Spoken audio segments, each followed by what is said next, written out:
Bonsoir à tous, nous sommes lundi, il est 19 heures, le début de la grande messe du football néo-aquitain LFNA TV comme tous les lundis soirs pour tout savoir sur l'actualité du football amateur et professionnel dans la région. Au programme ce soir, les 32e de finale de la Coupe de France avec l'aventure qui continue pour deux clubs de la région, le Pau FC auteur d'un exploit face à Montpellier et Niort qui a assuré le coup face à Granville. Le National 2 avec la belle remontée d'Angoulême-Charente. Nous serons avec le directeur sportif du club Pierre-Emmanuel Allard. Le National 3 évidemment avec là aussi une belle série, celle de l'US Lèche Cap Ferré. Nous aurons avec nous dans LFNA TV l'entraîneur du club Philippe Ollier et puis nous vous proposerons un reportage sur un choc de Régional 1, un choc entre deux équipes invaincues, le FC Choré d'un côté, le FC Bressuire de l'autre. LFNA TV numéro 72, c'est parti. Et on débute avec les 32e de finale de la Coupe de France, comme promis, avec l'exploit du Pau FC, le club de Ligue 2 qui, vous le voyez sur les images, a dominé un club de Ligue 1, en l'occurrence Montpellier, victoire 2-1 grâce à des réalisations de Baswamina et de Georges contre un but de Valère Germain pour le MHSC. On écoute tout de suite la réaction de l'entraîneur palois Didier Tolo au micro de notre envoyé spécial Christophe Monzi. Bon, voilà, après, on a joué avec nos armes, hein, on s'est pas livré, on a été compact. Après, je trouve, en tout cas, intéressant, même à un partout, d'aller chercher ce deuxième but. Voilà, je suis content pour Myron aussi, qui a bossé et qui aujourd'hui est récompensé. Mais voilà, quand on a cet état d'esprit, on devient emmerdant à jouer, je pense. Donc voilà, pour nous c'est quelque chose de bien. Voilà, ça inaugure quelque chose que je veux voir en tout cas tous les week-ends avec cet état d'esprit. C'était Didier Tolo en conférence de presse d'après-match, après cette superbe qualification du Pau FC face à Montpellier. Les images de notre envoyé spécial Christophe Monzier. Il faudra batailler une nouvelle fois face à un club de Ligue 1 pour Pau au prochain tour, puisqu'en 16e de finale, le club du Béarn jouera face au LOSC, le Lille Olympique Sporting Club. Ce sera le week-end du 21 janvier. Ça passe également pour les Chamois niortais qui ne sont pas tombés dans le piège tendu par les Normands de l'US Granville. Vous le voyez, victoire 3-0 des joueurs des Deux-Sèvres avec notamment un doublé d'Olaïtan. Niort qui va également défier un club de Ligue 1 au prochain tour, puisqu'en 16e de finale, il y aura la réception de l'AJ Auxerre, tombeur de Dunkerque au tour précédent. Ce sera également le week-end du 21 janvier et ce sera du côté du stade René Gaillard de Niort. Pas d'exploit en revanche pour les Girondins de Bordeaux, tombés face à Rennes, club de Ligue 1. Vous le voyez, 2-1 pour les Rennais grâce à des buts de Benjamin Bourigeaud et de Jérémy Doku contre une réalisation de Josh Maja pour Bordeaux qui a terminé la rencontre à 10-11 après l'expulsion de Malcolm Bokele à l'heure de jeu. On écoute tout de suite la réaction de l'entraîneur des Girondins de Bordeaux, David Guillon, là encore au micro de Christophe Monzi. Et ça fait malheureusement, on n'a pas eu cette opportunité de pouvoir égaliser. Voilà, je suis satisfait pour répondre à la question, surtout du comportement, des attitudes, de l'état d'esprit affiché par mon équipe. Ça correspond très bien aux valeurs que l'on affiche depuis le début de la saison. C'est surtout ça qui m'intéresse et je voudrais qu'on continue avec ces attitudes-là. Et on souhaite évidemment bonne route et au Pau FC et au Chamois niortais, les deux clubs qui vont représenter la région Nouvelle-Aquitaine lors des 16e de finale de la Coupe de France. À noter que les trois clubs de Ligue 2 de la région vont reprendre les affaires courantes dès demain avec une journée de championnat en semaine. Retour sur les pelouses pour Bordeaux, pour Pau et pour Niort. Bordeaux, ce sera du côté de Dornano avec un déplacement à Caen qui est 7e. Bordeaux est pour l'instant 2e derrière Le Havre. Pau, 13e, va recevoir Grenoble, 5e. Enfin, gros duel de bas de tableau entre le FC Rodez et les Chamois niortais. Niort qui reste sur 5 matchs sans défaite, toute compétition confondue et qui peut, en cas de victoire, sortir enfin de la zone rouge. Le National 2 maintenant avec 2 matchs en retard de la 7e journée du groupe D qui se sont joués ce week-end. Vous le voyez, 0-0 entre le FC Trélissac et l'Olympique Saumur. Et puis la réserve du SCO Angers a été battue à domicile par Bergerac Périgord qui réalise une très belle opération au classement. Voici les conséquences de ces deux résultats sur le classement du National de groupe D. Belle opération, je le disais, de Bergerac, deuxième désormais derrière le Gol FC, l'intouchable leader qui n'a toujours pas perdu cette saison. Troisième, Vendée-les-Herbiers. Quatrième, l'Olympique Saumur. Cinquième, la réserve de Lorient, juste devant Angoulême-Charentes qui compte 20 points. Septième, Angers. Neuvième, le Stade Bordelais. Dixième, Chamalières. Onzième, Moulin-Isère. Douzième, Romorantin. Trélissac est 14e devant la réserve du FC Nantes et la Lanterne Rouge qui est toujours le FC Vierzon. Je vous le disais, Angoulême-Charentes est désormais 6e du classement. Et pour parler de la saison en cours de la CFC, nous sommes avec, dans LFNA TV, le directeur sportif du club d'Angoulême-Charentes. C'est Pierre-Emmanuel Allard qui nous rejoint. Bonsoir Pierre-Emmanuel. Bonsoir, bonsoir Benjamin, bonsoir à tous.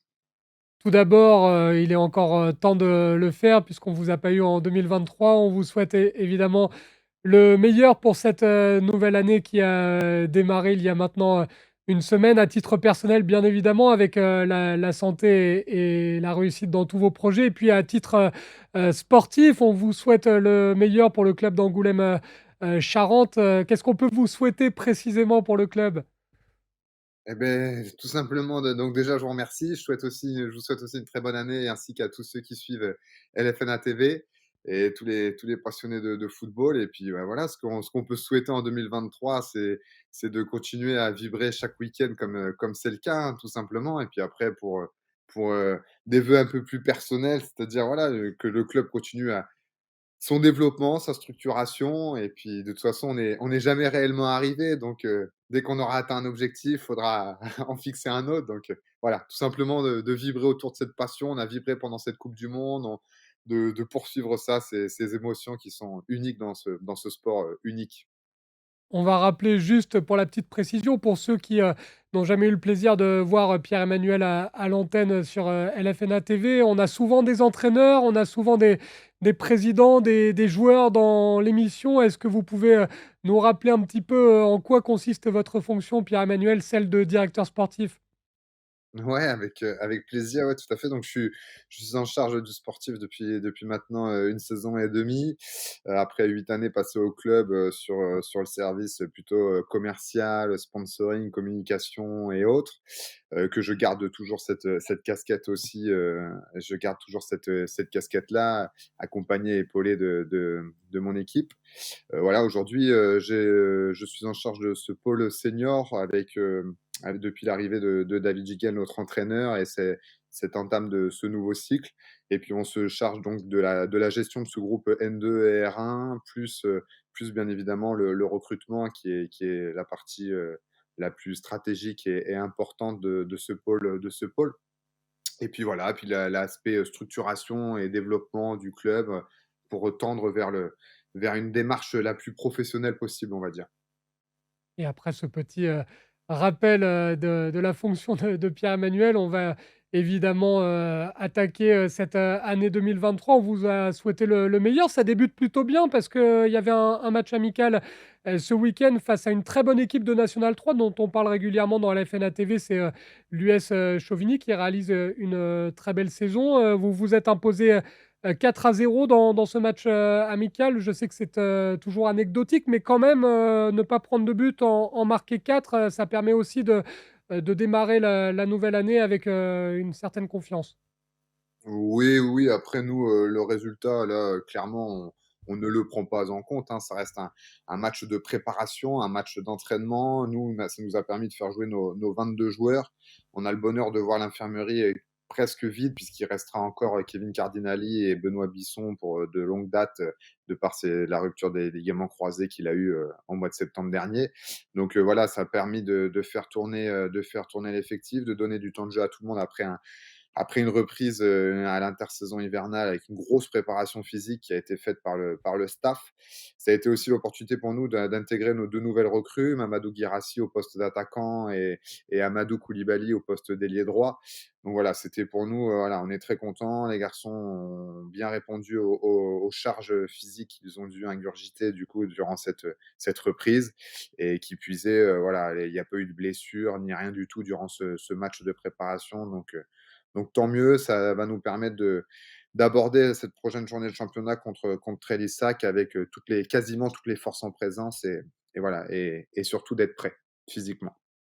On va en parler, dans un instant de ce match face à Trélissac. Certes, un match amical, anecdotique, mais quand même, ça permet aussi de conserver la spirale positive parce qu'on vous avait quitté, sur un mois de décembre, plutôt satisfaisant, je suppose. 0 défaite au compteur. C'est toujours bon de finir, l'année, comme ça, pour pouvoir derrière, démarrer un nouveau cycle. Ouais, c'est le terme, satisfaisant, c'est exactement le terme. C'est comme ça qu'on qualifie notre première partie de saison et ça a été satisfaisant grâce aux 2 dernières victoires où c'était la première fois qu'on enchaînait 2 victoires de rang. Effectivement, le terme de satisfaisant s'y prête totalement. Maintenant, voilà, on n'est pas encore à la mi-temps du championnat puisqu'il reste ces derniers matchs dans la phase aller à jouer, ce vendredi, à Trélissac. Donc il va falloir, rester dans cette logique-là, dans cette dynamique-là, pouvoir poursuivre une série malgré cette coupure de par la trêve, des fêtes de fin d'année. Donc il est là l'objectif de confirmer et de poursuivre et de réentamer une nouvelle dynamique, et de poursuivre cette bonne série d'invincibilité qui est ô combien importante, avec ce championnat tellement homogène et tellement serré où les séries font vite du bien comme elles peuvent faire vite du mal quand elles sont négatives, pardon. Donc il est là l'enjeu, il est là l'objectif pour ce prochain match. Il est compliqué, hein, ce ce championnat, vous l'avez dit, Pierre-Emmanuel. On peut faire un point, classement puisqu'il est presque à jour. Il y a des matchs, en retard qui ont été, joués. Vous êtes sixième. Alors vous êtes à 4 points du podium, mais vous êtes aussi, avec, 6 points d'avance sur, Trélissac qui est l'actuel, 14e. La bascule peut être rapide, hein, dans un sens comme dans l'autre. J'en discutais avec le coach d'Andrézieux, Arnaud Marcantelli, quand on s'est affronté là, fin novembre, début décembre là. On se disait qu'on se retrouve un peu en novembre-décembre comme si on était déjà en mars-avril, avec cette pression, puisqu'effectivement aujourd'hui, il faut regarder, devant, il faut regarder derrière, il faut faire preuve d'une très grande humilité parce qu'aujourd'hui, tout le monde peut se regarder dans les yeux à chaque match, peu importe le classement, peu importe le déficit de points ou l'avance de points qu'il peut y avoir. Donc effectivement, c'est extrêmement serré. Il y a Gaulle qui aujourd'hui fait cavalier seul, aujourd'hui en tête du classement, mais on sait très bien que tout peut aller très, très, très vite. Il y a des surprises qui se confirment, qui ne sont plus des surprises, comme Saumur, qui aujourd'hui, on les a vus vendredi dernier à Trélissa, qui ont obtenu un bon point du match nul au terme de match 0-0. Donc, voilà, chaque match après match, c'est pas de la langue de bois, c'est qu'aujourd'hui le championnat national 2 oblige, d'aborder, chaque rencontre, en l'analysant de manière, très individuelle, très à part parce que c'est un combat de chaque journée, quoi. C'est un combat vraiment, chaque journée. Donc il y a ce paramètre coupe de France aussi qui va venir en compte puisque là, nous, on devait jouer Chamalières le 21, mais sauf qu'ils ont eu le bonheur et on les félicite, de se qualifier pour les 16e de finale de coupe de France. Donc le championnat, c'est pareil, il va être un peu déréglé parce qu'on n'aura pas tous, le même nombre de matchs joués. Ça va être un petit peu le bazar sur les prochaines journées de championnat, donc il faudra faire attention parce que les matchs en retard, c'est toujours des matchs très compliqués à négocier. Donc voilà, voilà, match après match, mois après mois et puis, l'idée, c'est effectivement d'arriver à engranger le maximum de points, de s'éloigner de cette zone rouge et de par l'homogénéité de cette poule, encore une fois, de s'éloigner de la zone rouge, c'est aussi se rapprocher du haut donc à suivre, à suivre.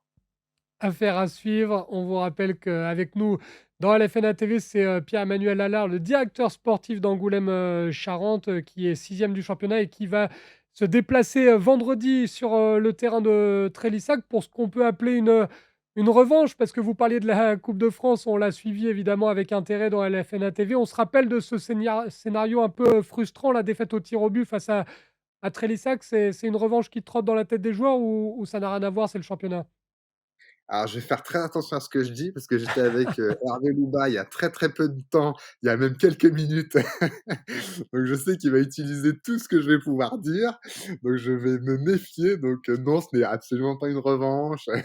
Non, non, plus sérieusement, effectivement, il y a cette défaite. Après, c'était en coupe, c'était un autre scénario de match, voilà, ils ont ouvert la marque, on leur a répondu par la suite et il a fallu aller au tir au but pour se départager.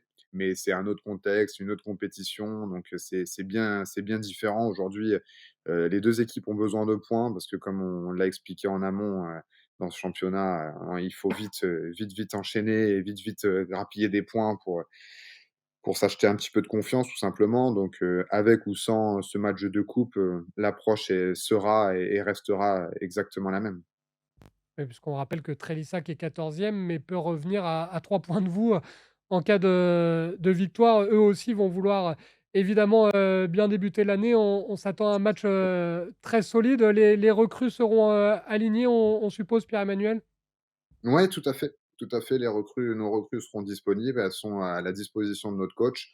Donc ensuite, voilà, chez nous, c'est pas parce qu'on est une recrue que forcément on a une carte, d'immunité pour, s'imposer aussitôt sur la feuille de match. Donc il va falloir s'arracher à chaque entraînement pour ça. Donc voilà, elles sont, en tout cas, les recrues sont éligibles, pour la prochaine, journée de championnat. On a parlé des recrues, le téléphone, sonne, je suppose, en ce moment et puis vous en servez, aussi.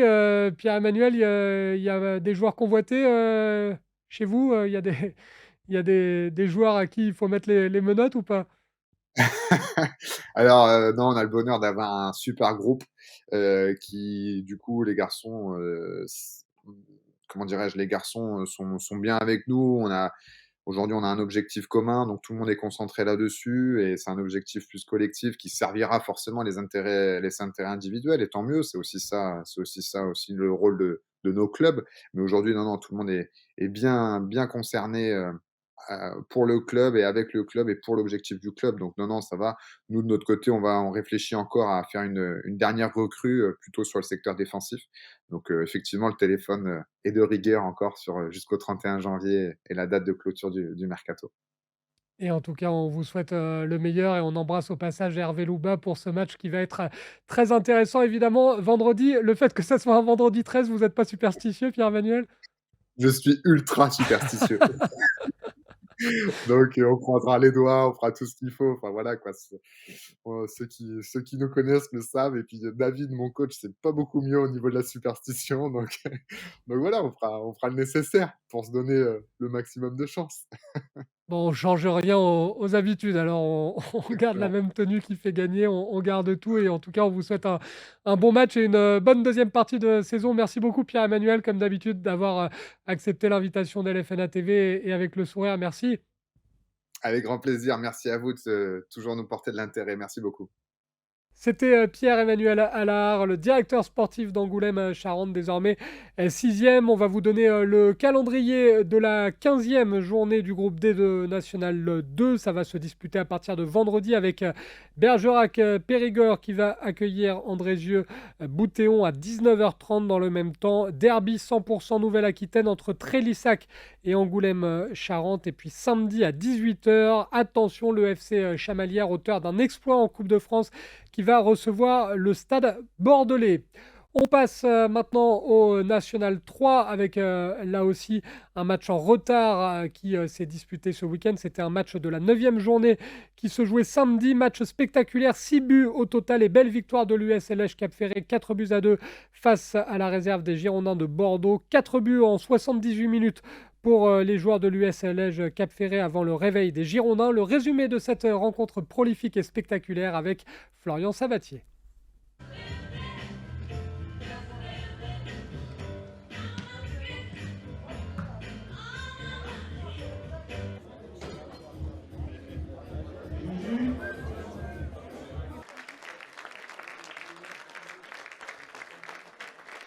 Début de cette rencontre de National 3 entre l'US Lèche Cap-Ferré et les Girondins de Bordeaux pour le compte de la 9e journée. Il ne faut pas longtemps pour les Légeois Ferré-Capiens pour se mettre en évidence dès la 2e minute de jeu. Sur un centre au second poteau, Thomas Luga va remettre instantanément à Lucas Albert qui ouvre la marque en faveur des locaux. Bien lancés, les hommes de Philippe Ollier vont insister sur une frappe de El Hachso. David Rouillard s'illustre avec une belle claquette pour repousser le danger. Mais les Girondins veulent revenir dans la partie et suite à une action jouée côté gauche, Avant Essiena est fauché dans la surface par Thomas Penava. L'arbitre siffle logiquement un penalty. Le numéro 10 bordelais va vouloir se faire justice lui-même, mais Lorim Tirfouka part du bon côté et réalise une super parade pour garder sa cage inviolée. Les Marinés blancs continuent d'insister et après un bon travail solitaire, Julien Vétro va réaliser une frappe légèrement déviée qui trouve le montant des cages adverses. Mais concentré sur leur objectif, l'US Lèche Cap Ferré va récupérer un bon ballon. Thomas Louga va rentrer dans la surface et frapper, mais Davy Rouillard veille au grain. Sur une action anodine, Mathias De Amorim va glisser. Lucas Albert récupère le ballon et va ajuster Davy Rouillard d'un intérieur du pied.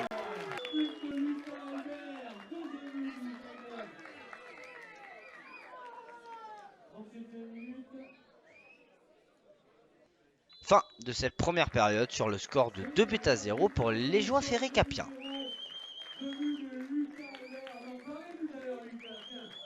Au retour des vestiaires, le rythme va baisser d'intensité, mais l'US Lèche Cap Ferré va persister et signer.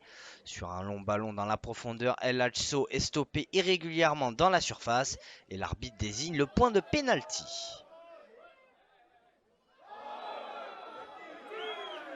C'est le capitaine Thomas Penalva qui se charge de la sentence. Il va prendre le gardien à contre-pied pour le 3-0.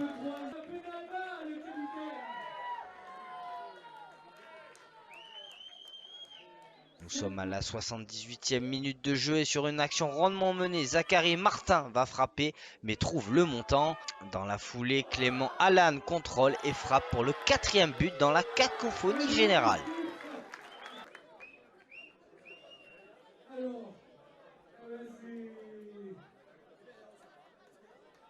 Mais les Girondins veulent sauver l'honneur et Vétro va lancer Haruna Jamal qui sert Johaneko Louis-Jean qui réduit la marque.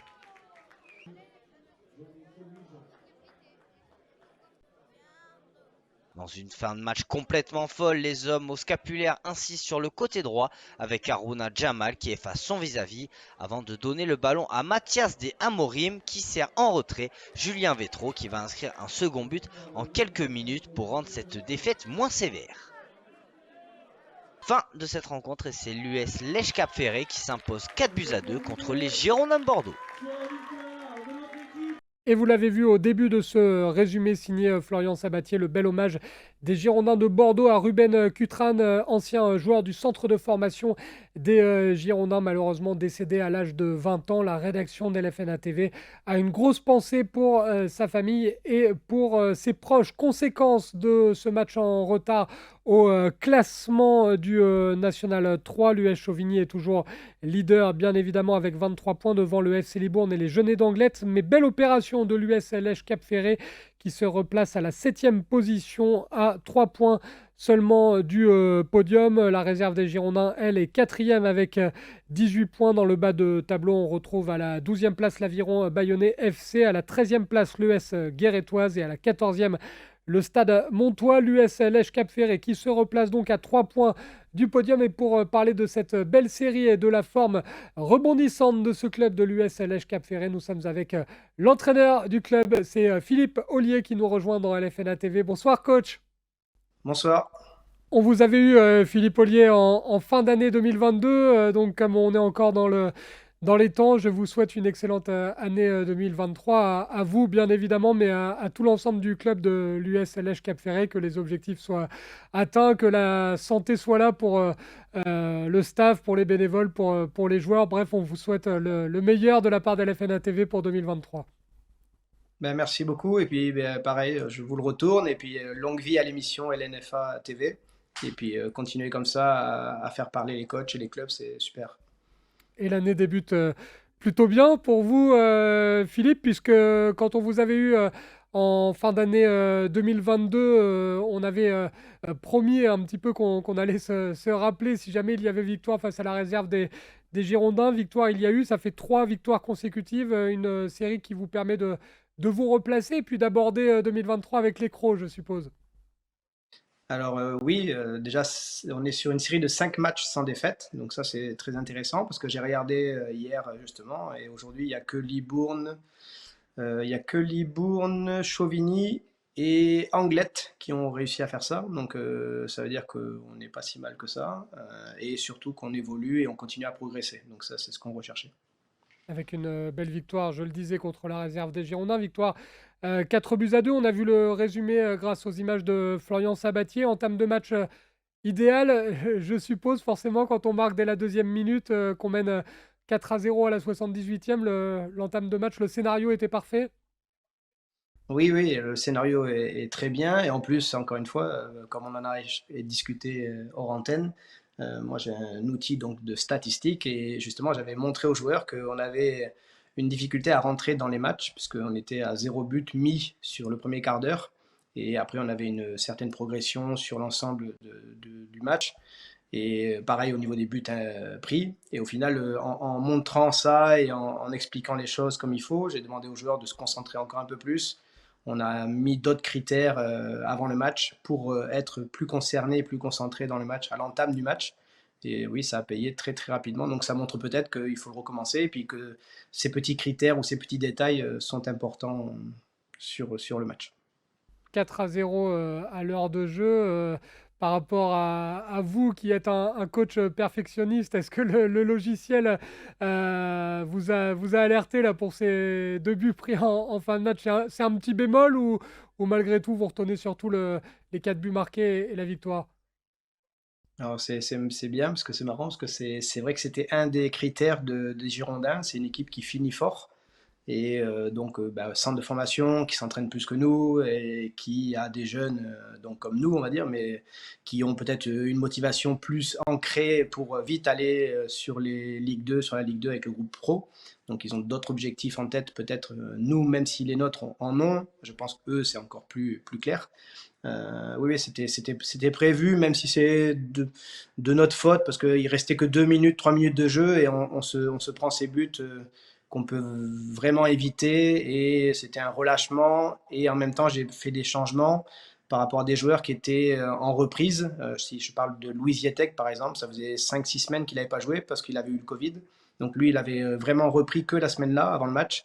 Donc on va dire qu'à l'heure de jeu, je voulais pas faire des blessures, surtout qu'il y avait déjà 3-0 et après 4-0 dans la foulée, donc j'ai pris aucun risque. Donc mes 5 changements ont été effectués et les Girondins ont fait leurs changements vraiment sur les 5 dernières minutes, 10 dernières minutes. Et ben, ils ont compris que ça passait un peu de ce côté-là, à droite. Et puis voilà, ils ont de la réussite parce qu'il y a eu pas mal d'erreurs de notre part ou des duels perdus qui ne doivent pas être perdus et des fautes d'inexpérience qui peuvent être faites en amont. Vous parlez de l'inexpérience de certains, c'est aussi votre projet. Vous nous l'aviez confié en fin d'année. Beaucoup de jeunes joueurs à fort potentiel que vous aimez aussi modeler. Le symbole, c'est Lucas Albert d'ailleurs qui s'offre un doublé. Là aussi, ça doit vous faire plaisir que les jeunes continuent de répondre présent. Oui, oui, alors que ce soit Lucas ou les autres, c'est vrai que Lucas avait un manque de réussite sur la première partie de saison. Et à l'inverse de par exemple de José Yoro ou d'autres joueurs. Mais on n'était pas très efficace dans la finition, malgré le nombre d'occasions franches qu'on avait. Et là, c'est vrai que sur les derniers matchs, on s'est retrouvé avec pas mal d'occasions qu'on ne mettait pas. Et sur ce match-là, Lucas a été à la finition d'une très très belle occasion sur le premier but. Et le deuxième, c'est un vrai but d'attaquant où il est à aller chercher les défenseurs. Et puis le défenseur fait une erreur avec le gardien, les deux ils glissent. Et au final, il saisit l'opportunité. Et là, on voit bien que c'est un vrai neuf de finition. Et donc, tant mieux pour lui, il débute bien l'année. Et à lui d'aller chercher des buts. Et à nous de l'aider à aller en chercher. Et on espère qu'il ne va pas être trop surveillé et convoité, parce qu'on le sait, vous avez pas mal de joueurs surveillés par les autres clubs. C'est une victoire qui vous permet, mine de rien, Philippe, de vous replacer. On en parlait, hein, fin d'année, il y avait un beau coup à faire aussi au classement en cas de victoire. Vous êtes septième, mais à seulement 3 points du podium. L'objectif, ça devient quoi, là, Philippe, pour 2023? Ça change pas? Alors, on va dire que l'objectif personnel, moi, je sais où je veux aller. Je vous l'avais dit déjà au dernier entretien. Les joueurs, par rapport aux entretiens qu'on a fait avec eux, ils sont bien dans la même optique que moi maintenant. Ils ont bien compris qu'on pouvait continuer à s'améliorer. Alors, bien sûr, comme je l'ai dit, nous, depuis le début, un maintien, pour moi, ce n'est pas un objectif, c'est une conséquence. Donc aujourd'hui, moi, je suis toujours ambitieux quand je prends une équipe ou quand des joueurs viennent. Et mon objectif, c'est que les joueurs progressent et comme je l'ai dit, le premier tiers, on se découvre, on apprend de nos erreurs. Deuxième tiers, on travaille pour corriger les erreurs et améliorer les défauts et les qualités. Et dernier tiers, les joueurs doivent maîtriser leur sujet. Donc pour l'instant, on va dire qu'on est dans les clous de ce qui est prévu. Et après, c'est à nous de jouer. Et en tous les cas, voilà, content que ça fasse parler, content qu'on voit des jeunes qui n'étaient pas au niveau être au niveau, content de voir que des clubs comme des clubs comme Lorient, comme Pau s'intéressent à des joueurs comme nous, comme Maeve Camper qui est parti à Monaco. Donc tout ça, c'est des bons points pour les jeunes et pour les joueurs. En plus, on a récupéré Matteo Eper et Tom Lassalle. Donc ça amène de la concurrence qu'on n'avait pas offensivement. Donc je pense que c'est l'année 2023 débute bien. Maintenant, attention, il ne faut pas oublier l'année dernière. On avait débuté par les Girondins, on avait gagné aussi les Girondins et on avait eu 7 matchs sans victoire derrière. Donc après, le scénario de la saison était différent.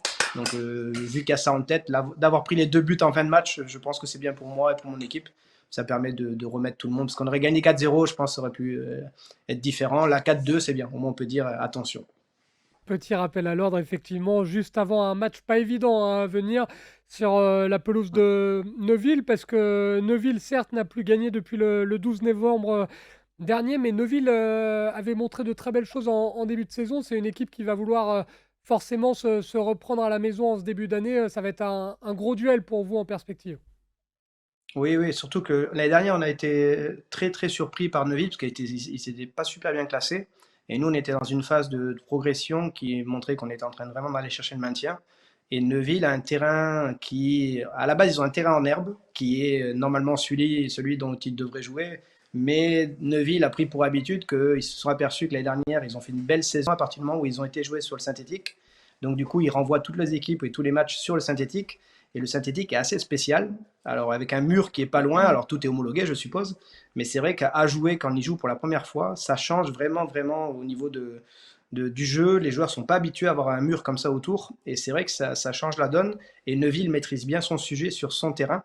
Donc on va essayer d'y aller avec nos armes en étant malin. On va prévoir un scénario. Et les stats vont m'aider à prévoir ce scénario-là. Et puis après, on verra bien ce que ça donne. Mais j'ai des idées en tête. En tous les cas, on va essayer de faire quelque chose. De toute façon, on n'a rien à perdre. Donc, On va y aller évidemment avec l'envie de continuer la série du côté de l'US Lège Cap Ferré. Les logiciels dont vous vous servez et que vous avez conçus, Philippe, tiennent en compte la spécificité là, du synthétique. non, mais quand on regarde les stats, après, il faut savoir, les stats ne servent pas toujours. C'est pas l'argument n'est pas de dire ouais j'ai des stats. Le tout c'est de savoir lire les stats. Et encore une fois, le logiciel a été fait donc par des entraîneurs et dont moi. Et l'idée c'est de surtout savoir exploiter les statistiques pour permettre de faire des scénarios. Il y a des choses qui ressortent, qui sont assez flagrantes et souvent liées à la partie athlétique ou à la partie de la saison. Ils sont sur des temps forts ou des temps faibles. Et le logiciel compare l'attaque à l'extérieur contre la défense à domicile, des choses comme ça. Et c'est vrai que du coup, on a des infos que d'autres n'ont pas parce qu'ils ne vont pas au bout de l'exploitation de données ou tout comme ça. Et c'est vrai que ça, c'est des bons points. Après, je dis pas que c'est ça qui fait tout, mais ça aide à prévoir des scénarios et je trouve que pour l'instant, on est assez dans la réalité de ce qui est prévisible. Et en tout cas, on vous souhaite, Philippe, le meilleur pour cette année 2023 qui a déjà bien débuté pour votre équipe de l'US Lège Cap Ferré. On vous retrouvera évidemment. On essaiera d'envoyer Florian Sabatier faire un reportage sur ces différents logiciels. Et puis, je crois qu'on va venir faire un tour du côté de Lège Cap Ferré pour se plonger au cœur de la famille Rohr parce que vous avez un supporter en Oui, or là avec Garnot Rohr et vous avez peut-être une future joueuse intéressante avec sa fille. Donc on va venir surveiller tout ça, c'est Philippe. ça, ouais. Oui, oui, oui, il y a pas mal de monde à venir. C'est ça qui est bien à Lège, c'est qu'il y a une population et un public. On tourne en moyenne entre, on va dire, à part là en hiver quand il pleut vraiment, on a pratiquement 200 personnes, mais sinon c'est entre 300 et 600 spectateurs. Et oui, Garnot Rohr est souvent là et il aime bien venir voir Lège, défendre Lège. Le jeu lui plaît, donc tant mieux pour lui et pour moi. Ça montre que on fait des choses sympas. Et puis après, il a toute sa famille, sa petite fille qui est là. Et à Lège, il y a pas mal d'anciens joueurs qui sont dans le coin et qui viennent voir les matchs. Et n'hésitez pas à aller voir les matchs de l'US Lège Cap Ferré de Philippe Ollier qui était notre invité et que l'on remercie chaleureusement encore une fois d'avoir pris un petit peu de temps pour LFNA TV. Merci Philippe. Merci à vous. C'était Philippe Ollier, le coach de l'US Lège Cap Ferré. On passe tout de suite au Régional 1 avec évidemment un choc ce week-end qui nous a intéressés. C'était du côté du stade municipal de Choré dans le district des Deux-Sèvres. Il y avait un match entre deux équipes toujours invaincues. D'un côté le FC Choré, de l'autre le FC Bressuire. Au milieu de tout ça, la caméra de notre envoyé spécial Toimi Nassiri. Reportage tout de suite avec ce choc Choré-Bressuire. Le derby en Deux-Sèvres du premier contre le second de R1, c'est le FC Choré qui reçoit le FC Bressuire avec pour but de recoller encore plus au classement pour cette deuxième partie de saison. Donc le club de Choré compte un peu plus de 22 équipes, donc 4 équipes seniors, 2 équipes en district, 2 équipes en région, donc R1 et R2. On a des ententes féminines parce que c'est compliqué d'avoir des équipes féminines en part entière. Donc on se met en entente avec le club de Selle, de l'Avenir de l'Autise, des Chamois. Donc voilà, on a à peu près une trentaine d'équipes et on a une équipe de sport adapté. Ça, je tiens à le dire quand même. On fait passer les diplômes à tous les éducateurs et ceux qui ont envie même de progresser dans les diplômes, on fait tout pour les faire passer au diplôme supérieur. On ne se freine pas par rapport à ça. De retrouver cette N3, mais on se laisse le temps et les moyens de le faire. On ne veut pas griller les étapes. Là, cette année, on ne pensait pas être à cette place-là. Donc là, c'est plus que du bonheur. Donc là, le match de ce soir, justement, est un premier tournant, même si ce n'est pas le match décisif. Mais ne pas le perdre serait bien déjà. Bonsoir à tous, et puis merci de nous mettre un petit peu en lumière à travers cette vidéo. Au niveau de l'école de foot, le maître mot du FC Choré, c'est le plaisir. L'objectif principal, c'est que nos enfants, quand ils arrivent dans nos infrastructures, ils viennent avec la banane. Et après, dans un second temps, c'est vraiment faire travailler les fondamentaux par rapport au niveau de chacun. Alors le club, dans sa globalité, est composé d'environ 500 licenciés, ce qui est énorme. Je souhaite que tous nos licenciés continuent à prendre du plaisir, qu'on garde cet esprit familial, qu'on redynamise un petit peu cette saison. Et vraiment, moi, je prends du plaisir à être là tous les jours parce que je sens qu'il y a vraiment quelque chose de bénéfique quand j'arrive au stade. C'est une chance d'être ici et j'espère que ça va durer le plus longtemps possible. Le coup d'envoi est donné par le FC Choré pour cette première période. Les premiers à se porter dangereux sont les visiteurs. Le ballon mal ressorti des locaux et c'est une première frappe qui n'inquiète pas le portier de Choré. La réaction des locaux ne se fait pas attendre, mais la frappe n'est pas cadrée.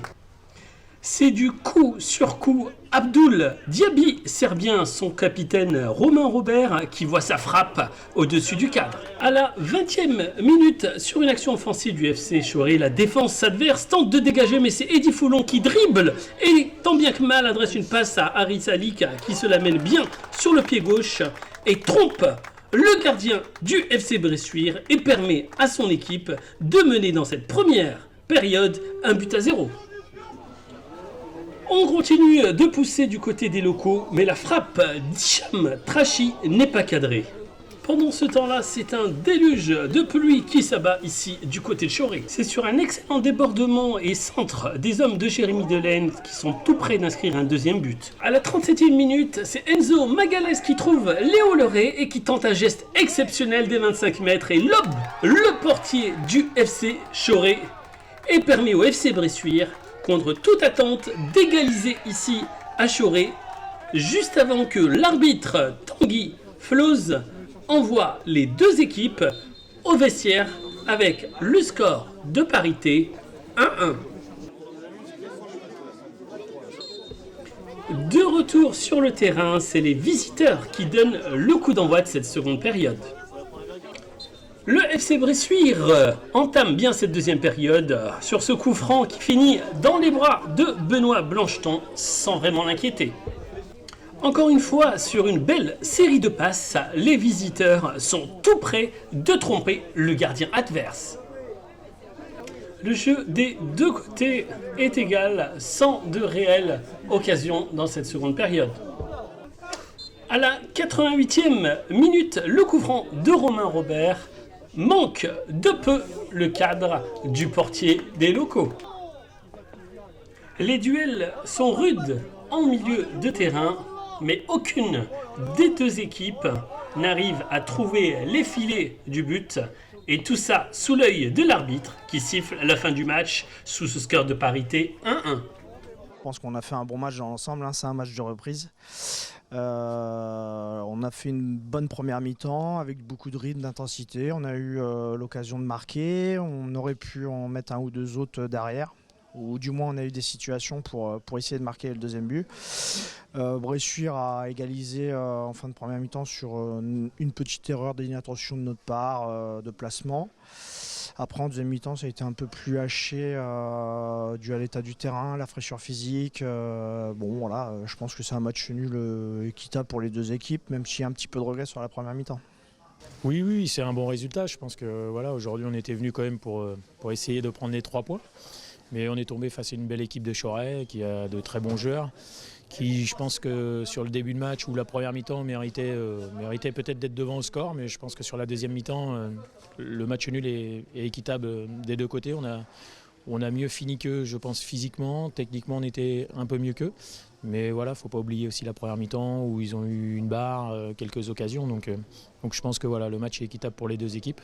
C'était le reportage de Touamine Assiri et vous l'avez constaté, les deux équipes restent invaincues. La série continue et d'un côté pour le FC Choret, de l'autre pour le FC Bressuire. LFNA TV, c'est désormais terminé. Vous pouvez consommer cette émission en replay si vous avez manqué une partie de l'émission. Ça se passe sur la page YouTube de la Ligue de football de Nouvelle-Aquitaine ou alors sur notre site internet na.media, émission qui sera rediffusée également ce soir à 21h sur NaTV, canal 30 de votre box. Je remercie Paul Maison-Rognaud à la réalisation de cette émission, Touamine Assiri et Florian Sabatier à l'édition. On se retrouve la semaine prochaine à la même heure pour le 73e numéro d'LFNA TV. D'ici là, passez une très bonne semaine et n'oubliez pas, le foot, professionnel ou amateur, ça reste un jeu.